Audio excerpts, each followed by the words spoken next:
Assalamualaikum warahmatullahi wabarakatuh. Halo guru-guru hebat dimanapun berada. Bertemu lagi kita di Parade Belajar KKG PAI Kecamatan Balikpapan Kota. Dalam kesempatan ini saya Lestari, guru pendidikan agama Islam dari SD Negeri 003 Balikpapan Kota, akan menyampaikan materi tentang penilaian otentik, yaitu dalam mengembangkan asesmen formatif dan sumatif yang bermakna. Penilaian otentik adalah proses penilaian hasil belajar siswa yang dilakukan oleh seorang guru secara holistik, artinya secara menyeluruh, dan dikaitkan dalam kehidupan nyata. Hal ini membuktikan bahwa setiap siswa atau peserta didik diharapkan dapat menunjukkan atau menampilkan pengetahuan dan keterampilan mereka melalui tugas-tugas yang dikaitkan dalam dunia nyata. Perbedaan penilaian otentik dengan penilaian tradisional ini memang ada sedikit perbedaan, karena apabila di dalam penilaian tradisional ini hanya memfokuskan pada hal-hal yang berbasis hafalan. Jadi semacam bersifat kaku begitu ya Bapak Ibu. Nah, untuk penilaian tradisional ini biasanya yang kita lakukan di dalam proses pembelajaran seperti pilihan ganda, uraian, isian. Nah, tetapi di dalam penilaian autentik ini kita diharapkan untuk dapat lebih melakukan inovasi lagi di dalam proses pembelajarannya, sehingga para peserta didik ini dapat benar-benar mengejawantahkan dari proses pembelajaran, dari pengetahuan, dari keterampilan yang dilakukan oleh Bapak dan Ibu guru di dalam kelas, ini di dalam kehidupan nyata mereka. Sehingga segala sesuatu yang disampaikan di dalam lingkungan pendidikan formal ini dapat benar-benar bermanfaat untuk masa depan mereka. Jadi bukan hanya terbatas di dalam satu ruang saja, yaitu di dalam lingkungan kelas mereka atau di dalam lingkungan belajar. Tetapi diharapkan ke depannya dengan adanya pengetahuan dan keterampilan yang diperoleh melalui penjelasan dari Bapak dan Ibu guru ini bisa diterapkan mereka dalam kehidupan yang lebih luas. Adapun prinsip-prinsip di dalam penilaian autentik ini antara lain adalah integratif, kontekstual, dan berlanjut. Artinya bahwa di dalam penilaian autentik ini terjadi penyatuan, terjadi sinkronisasi yang sangat kuat antara satu materi dengan materi yang lain, kemudian dihubungkan dengan dunia nyata para peserta didik. Jadi, dengan adanya penilaian autentik yang dilakukan oleh para guru di sekolah, ini merupakan bukti secara nyata bahwa dari proses pembelajaran yang mereka lakukan ini dapat benar-benar diaplikasikan oleh para peserta didik di dalam kehidupan mereka sehari-hari, dan itu senantiasa berlanjut dari mereka masih di usia anak-anak hingga dewasa kelak. Adapun manfaat dari penilaian autentik ini adalah mendukung perkembangan siswa dan memudahkan guru dalam melakukan kegiatan evaluasi di dalam pembelajaran.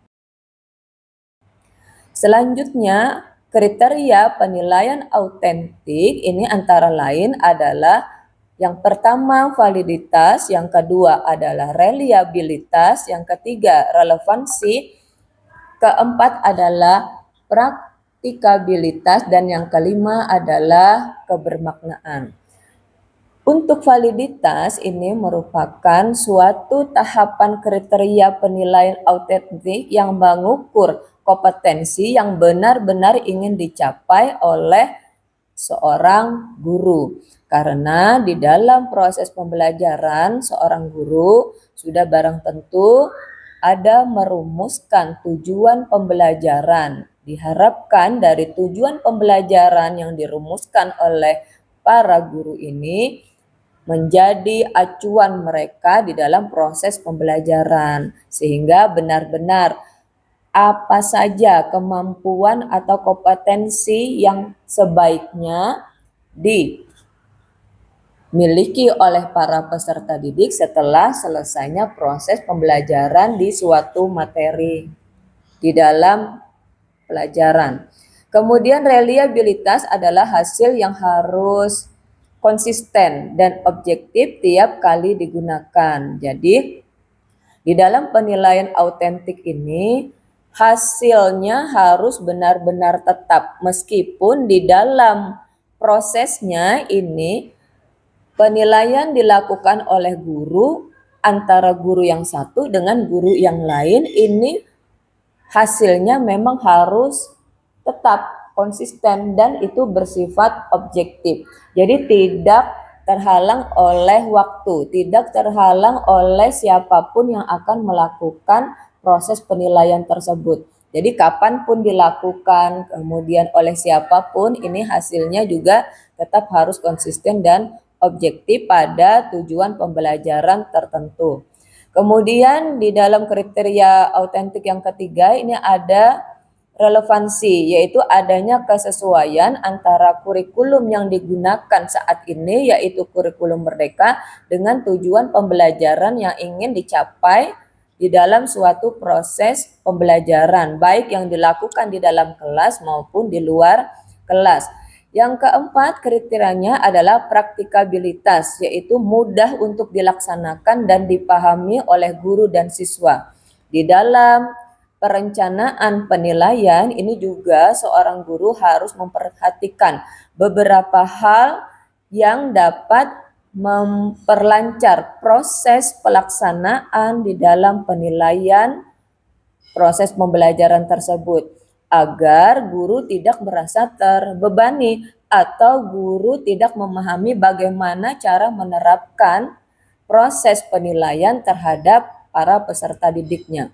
Begitupun dengan para peserta didik, mereka diharapkan dengan adanya proses penilaian yang dilakukan oleh guru, ini mereka juga dapat memahami alur yang mereka akan lakukan, sehingga mereka dapat menyelesaikan segala poin-poin penilaian yang diberikan oleh guru di dalam kelas atau di dalam proses pembelajaran. Dan yang kelima kriterianya adalah kebermaknaan, yaitu dengan adanya penilaian autentik diharapkan adanya umpan balik yang bersifat konstruktif, artinya yang bersifat membangun untuk perkembangan para siswanya. Karena dengan adanya penilaian autentik ini diharapkan karakter, pola pikir anak-anak di dalam proses pembelajaran ini bisa terbentuk dengan sendirinya. Sehingga mereka dapat menghadapi segala problematika yang ada di dalam dunia nyata berdasarkan pengetahuan dan keterampilan yang mereka peroleh. Selanjutnya, pembahasan lainnya adalah terkait dengan asesmen formatif di dalam pembelajaran. Kita telah mengetahui bahwa asesmen formatif ini berkaitan dengan proses penilaian di dalam pembelajaran. Jadi, seorang guru pada saat melakukan proses pembelajaran di akhir kegiatannya ini diharapkan dapat melakukan proses penilaian dalam rangka mengukur kemampuan dan pemahaman para siswa setelah dilaksanakannya proses pembelajaran, baik secara individu ataupun secara berkelompok. Adapun tujuan dari asesmen formatif adalah mendukung siswa dengan dilaksanakannya umpan balik yang bisa membangun dan tepat waktu, karena Tadi sudah disampaikan bahwa asesmen formatif dilaksanakan di dalam proses pembelajaran. Jadi, para guru sudah melakukan desain pembelajaran dari awal kegiatan hingga akhir kegiatan, dan di dalam rangkaian proses pembelajaran tersebut terdapat aspek penilaian, yaitu aspek asesmen formatif. Contoh asesmen formatif yang dapat dilakukan oleh seorang guru di dalam proses pembelajaran ini seperti kuis. Nah, di dalam materi pendidikan agama Islam, ini kita ambil contoh tentang rukun Islam. Jadi kuis di dalam rukun Islam ini bisa kita desain sedemikian rupa, apakah mau menggunakan aplikasi Quizizz, kemudian Kahoot, ataupun menggunakan semacam game yang kita gunakan ini adalah game What Wall. Nah, ini sangat menyenangkan ya Bapak Ibu guru apabila di dalam proses penilaian ini kita melakukan suatu rekayasa yang dapat membangkitkan semangat belajar para peserta didik. Jadi secara tidak langsung kita meminta kepada para peserta didik untuk mengerjakan soal, tetapi di dalam desain penilaian yang kita kemas dalam bentuk game ini tidak membuat para peserta didik ini menjadi bosan. Kemudian contoh asesmen formatif lainnya adalah dengan melaksanakan diskusi. Seperti kita ambil contoh ini tentang kisah Nabi. Di dalam kisah Nabi ini dapat beberapa hal yang kita jadikan sebagai bahan diskusi, baik dari sejarah dari kisah Nabi tersebut, kemudian dari silsilah keluarga Nabi, kemudian ada juga mukjizatnya, dan bahkan sampai kepada sifat-sifat yang bisa diteladani oleh para siswa di dalam kehidupan sehari-hari. Contoh asesmen formatif lainnya adalah melaksanakan refleksi. Di dalam refleksi pembelajaran, terutama di dalam praktek ibadah, ini juga sangat penting untuk dilakukan karena refleksi ini merupakan perenungan kembali. Kemudian dengan adanya refleksi pembelajaran, ini kita juga dapat mengatur langkah-langkah perbaikan yang bisa kita terapkan di dalam proses pembelajaran berikutnya. Dan kita juga dapat mengidentifikasi hal-hal apa saja yang perlu kita perhatikan di dalam suatu materi yang akan kita jelaskan. Kemudian asesmen formatif dalam pembelajaran ini juga diharapkan dapat memberikan umpan balik yang jelas, spesifik, dan dapat memotivasi perbaikan pembelajaran ya. Jadi diharapkan rumusan kalimat di dalam asesmen formatif ini dapat dirangkai sedemikian rupa sehingga bahasa yang dipergunakan ini akan mudah, akan jelas dipahami oleh para peserta didik. Dan untuk spesifikasi materi yang dituangkan di dalam rumusan kalimat di dalam asesmen formatif ini juga harus sesuai dengan materi yang akan diberikan kepada para peserta didik, sehingga dengan adanya proses penilaian secara menyeluruh ini dan dikaitkan dengan kehidupan nyata, para peserta didik diharapkan dapat lebih membangkitkan semangat mereka untuk menerapkan materi yang telah dijelaskan oleh para guru di dalam kelas di suatu fokus pembelajaran. Selanjutnya adalah asesmen sumatif dalam pembelajaran. Asesmen sumatif ini merupakan proses penilaian dalam kurun waktu tertentu. Dalam hal ini adalah dalam kurun waktu semester, berarti per 6 bulan ya Bapak Ibu, baik di dalam semester ganjil ataupun di dalam semester genap. Tujuan daripada asesmen sumatif ini adalah untuk menilai tingkat penguasaan materi secara menyeluruh dan objektif. Jadi selama 6 bulan dalam proses kegiatan belajar yang dilakukan oleh seorang guru di dalam kelas ini diharapkan nanti dapat kita lihat hasil pemahaman, hasil pemikiran dari para peserta didik di dalam bentuk asesmen sumatif. Jadi di dalam asesmen sumatif ini kita sebagai seorang pendidik dapat mengemas prosesnya baik secara tertulis maupun secara online. Jadi untuk asesmen sumatif yang biasa dilakukan di zaman sekarang ini bukan hanya secara ujian tulis semester.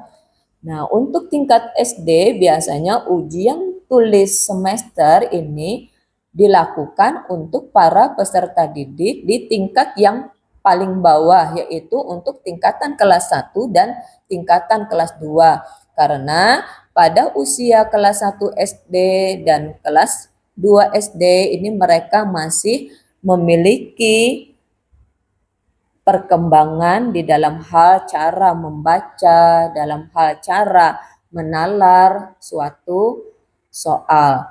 Kemudian untuk asesmen sumatif ini juga dapat kita lakukan dalam bentuk proyek, yaitu seperti kalau di dalam pelajaran agama Islam ini seorang peserta didik diharapkan dapat membuat suatu kaligrafi dari ayat Al-Quran secara indah.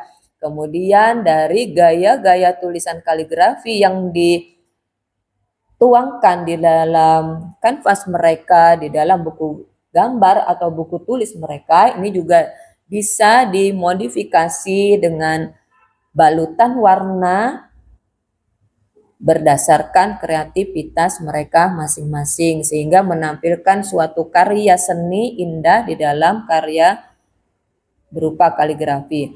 Kemudian untuk asesmen sumatif ini juga dapat ditampilkan dalam bentuk presentasi. Jadi diharapkan dengan adanya sumatif dalam pembelajaran ini bentuknya didesain berupa presentasi. Jadi diharapkan para peserta didik ini memiliki keberanian di dalam menuangkan ide mereka, kemudian dapat menyampaikan gagasan-gagasan terbaru mereka pada suatu masalah yang diberikan oleh para guru di dalam kelas. Nah, di dalam proses presentasi ini juga dapat dilakukan secara individu karena untuk mengetahui tingkat kemampuan mereka masing-masing ataupun secara berkelompok sehingga mereka juga dapat belajar untuk saling berkolaborasi, saling bekerja sama di dalam menyampaikan suatu ide. Untuk asesmen sumatif lainnya kita juga bisa membuat suatu desain berupa rubrik penilaian secara transparan dengan kriteria yang jelas untuk kemudahan di dalam penilaian yang ingin dicapai oleh peserta didik dalam suatu tujuan pembelajaran. Kemudian untuk contoh penilaian autentik dalam pembelajaran ini tadi soalnya yaitu berupa soal formatif maupun berupa soal sumatif. Jadi soal sumatif ini tadi sudah kita bahas bahwa dilakukan dalam kurun waktu tertentu yaitu dalam satu semester, baik satu semesternya itu di dalam semester ganjil ataupun di dalam semester genap. Kemudian untuk formatif ini biasanya di dalam proses pembelajaran tiap kali guru melakukan tatap muka di dalam kelas. Jadi contoh soal formatif yang bisa kita berikan kepada siswa ini seperti buatkan hikmah. Buatkan hikmah umpamanya dari kenapa kita ini harus bersikap jujur, hikmah dari kisah-kisah Nabi, hikmah dari adanya tokoh-tokoh sejarah. Nah, itu juga bisa kita meminta kepada para peserta didik di dalam soal formatif. Ini di samping kita meminta kepada mereka untuk membuat hikmah, tetapi juga dilengkapi dengan contoh penerapannya dalam kehidupan sehari-hari. Kemudian untuk soal formatif tadi sudah ya kita tuangkan dalam beberapa poin soal, ini bisa lebih dari satu soal. Kemudian untuk soal sumatif ini kita juga bisa meminta kepada para peserta didik untuk membuatkan semacam poster ya, umpamanya pembahasan tentang rukun iman, ini kita minta mereka untuk membuatkan poster, atau yang terkait dengan lingkungan, terkait dengan musyawarah, bagaimana cara atau aturan-aturan yang memang sepantasnya dilakukan oleh seorang siswa di dalam penerapan di kehidupan yang lebih luas lagi. Untuk fokus masalahnya di dalam soal penilaian autentik ini adalah menilai pemahaman konsep, aplikasi atau penerapan dalam kehidupan sehari-hari, dan diharapkan para siswa dapat berpikir secara kritis sehingga mereka dapat memecahkan atau memberikan solusi di dalam suatu problematika yang sedang terjadi di sekitar kehidupannya. Untuk aspek soal ini diharapkan terjadi kesesuaian bahasa dan tingkat perkembangan siswa di dalam menyelesaikan suatu permasalahan. Jadi apabila seorang guru ini memberikan satu tujuan pembelajaran dan satu aspek soal yang sesuai dengan hal tersebut, maka diharapkan guru dapat mendesain formasi bahasa yang sesuai dengan tingkatan siswa. Baik dia berada di tingkat kelas 1, 2, 3, 4, dan seterusnya, ini disesuaikan dengan karakteristik dan tingkatan kelas yang mereka jalani saat ini. Jadi tidak bisa di dalam formasi bahasa yang dilakukan oleh guru untuk menuangkan rumusan-rumusan soal ini, kalimatnya juga disesuaikan dengan tingkatan mereka. Untuk penerapan penilaian autentik di dalam praktek pembelajaran ini melalui beberapa tahapan. Yang pertama adalah menetapkan tujuan. Tujuan pembelajarannya ini harus jelas karena itulah sebagai dasar dari dilaksanakannya proses penilaian. Yang kedua adalah memilih metode. Jadi seorang guru diharapkan dapat menentukan pilihan jenis evaluasi, jenis penilaian yang sesuai dengan materi yang dia telah jelaskan kepada para peserta didik. Jadi apabila para peserta didik ini menerima materi tentang pengetahuan yang membutuhkan pemahaman mereka dan ada sedikit hafalan di dalamnya, maka guru juga harus mendesain formasi penilaian autentik yang sesuai dengan materinya. Jadi antara pengetahuan dengan keterampilan ini juga harus benar-benar diperhatikan metode yang tepat sehingga para peserta didik dapat menghasilkan proses penilaiannya, hasil yang didapatkan ini dapat secara maksimal. Yang ketiga adalah mengembangkan instrumen, yaitu pastikan bahwa instrumen yang dilakukan oleh guru ini dapat benar-benar valid dan reliable agar hasilnya juga dapat lebih akurat, karena memang di dalam proses penilaian ini juga harus diperhatikan hal-hal yang memang dapat diukur untuk sesuatu yang benar-benar ingin diukur. Jadi jangan sampai melebihi atau terlalu luas dari cakupan tujuan pembelajaran yang diharapkan. Untuk poin yang keempat yaitu pelaksanaan, diharapkan Guru dapat menjalankan proses penilaian autentik secara objektif dan transparan. Jadi tanpa adanya diskriminasi baik tingkat kecerdasan, tingkat pemahaman mereka, kemudian antara status sosial dan lain sebagainya. Yang kelima adalah memberikan umpan balik, yaitu diharapkan dengan adanya penilaian autentik ini, proses pembelajaran ini dapat ditindaklanjuti ya secara konstruktif dalam rangka mendorong peningkatan belajar siswa untuk tahap-tahap selanjutnya. Dan yang keenam adalah penerapan penilaian autentik dalam evaluasi, yaitu dari adanya proses penilaian autentik dalam praktik pembelajaran ini diharapkan dapat digunakan hasil pembelajarannya untuk perbaikan pembelajaran secara berkelanjutan.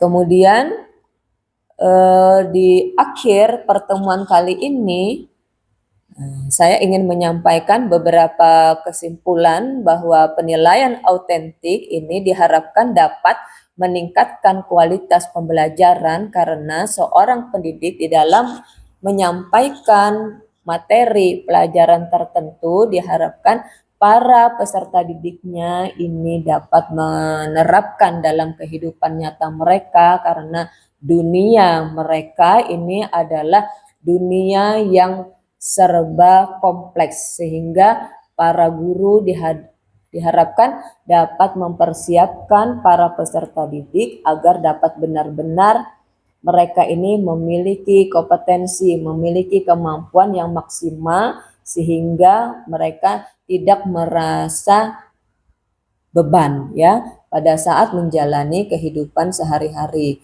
Yang kedua, guru juga diharapkan dapat mengembangkan kompetensi dari desain dan pelaksanaan asesmen yang sudah dilakukan di dalam proses pembelajaran. Kemudian kesimpulan yang ketiga adalah perlu adanya dukungan dan motivasi yang maksimal dari pihak sekolah maupun dari orang tua agar terjadi efektivitas di dalam pelaksanaan proses pembelajaran hingga ke proses penilaian. Dan yang terakhir adalah perlu kita ini secara bersama-sama, secara kolaboratif antara orang tua, guru, masyarakat, ini saling membantu agar para siswa dapat senantiasa aktif di dalam menjalani proses pembelajaran di sekolah ataupun dimanapun mereka berada sehingga terbentuk kreativitas mereka dan diharapkan mereka juga dapat bertanggung jawab selama mereka masih dalam proses, masih dalam tahapan pembelajaran. Demikian yang dapat saya sampaikan, semoga bermanfaat. Semoga kita sebagai guru-guru hebat dimanapun kita berada, dimanapun kita bertugas dapat menciptakan para generasi-generasi yang unggul, generasi yang bermartabat, yang memiliki karakter-karakter yang bisa membawa nama harum bangsa dan negara kita. Saya akhiri, wassalamualaikum warahmatullahi wabarakatuh.